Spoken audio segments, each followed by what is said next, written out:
عالمی ادارہ صحت کے مطابق پاکستان صحت کی دیکھ بھال کے معیار اور رسائی کے لحاظ سے 190 ممالک میں سے 154ویں نمبر پر ہے۔ پاکستان میں صحت کی سہولیات کی عدم دستیابی کا ذمہ دار وہ بدعنوان اور نااہل حکمران ٹولہ ہے جو اپنا علاج معالجہ تو سرکاری خرچ پر لندن اور واشنگٹن سے کراتا ہے، لیکن ان کی شاہ خرچیوں کی بدولت پاکستان کے 22 کروڑ عوام آج بھی صحت کی بنیادی سہولیات سے محروم ہیں۔ سابق وزیر اعظم نواز شریف کا لندن کے گائز ہاسپٹل میں ڈاکٹرز نے 4 گھنٹے تک طبی معائنہ کیا۔ ذرائع کے مطابق آصف زرداری کی چند روز قبل دبئی میں سرجری کی گئی۔ تاہم وطن پاک میں ایک جماعت ایسی بھی ہے جو اپنی مدد آپ کے تحت تھر کے ریگستانوں اور بلوچستان کے ساحلوں سے لے کر پنجاب کے میدانوں اور خیبر پختونخوا کی سنگلاخ چٹانوں تک صحت کی مفت اور معیاری سہولیات فراہم کر رہی ہے۔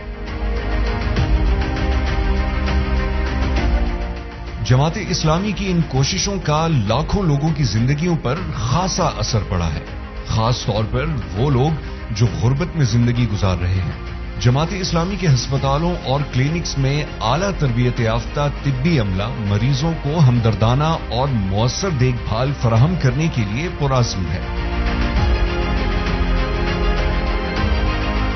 جماعت اسلامی کے موبائل کلینکس اور میڈیکل کیمپس کے نیٹ ورکس دور دراز علاقوں کے لوگوں کو طبی دیکھ بھال فراہم کرتے ہیں جن کی صحت کی سہولیات تک رسائی نہ ہونے کے برابر ہے۔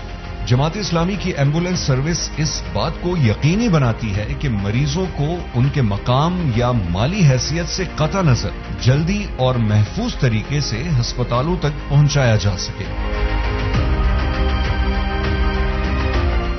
صحت کی دیکھ بھال کے لیے جماعت اسلامی کا عزم دراصل ایک حقیقی اسلامی فلاحی ریاست کے وسیع تر ویژن کا عکاس ہے۔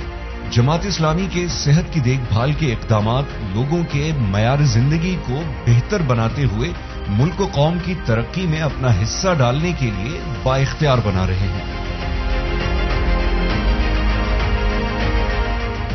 کراچی سے لے کر سندھ اور بلوچستان تک کوئٹہ تک میں پہنچا، مجھے کوئی سرکار کوئی حکومت نظر نہیں آئی۔ صحراؤں میں بھی، ریگستانوں میں بھی، شہروں میں بھی، بستیوں میں بھی، گلیوں اور کوچوں میں بھی اگر کوئی مجاہد اور کارکن نظر آیا تو الخدمت فاؤنڈیشن کا رضاکار تھا۔ اگر آپ سب کے لیے صحت کی مفت اور معیاری سہولیات چاہتے ہیں تو آگے بڑھیے، سراج الحق اور جماعت اسلامی کا ساتھ دیجیے۔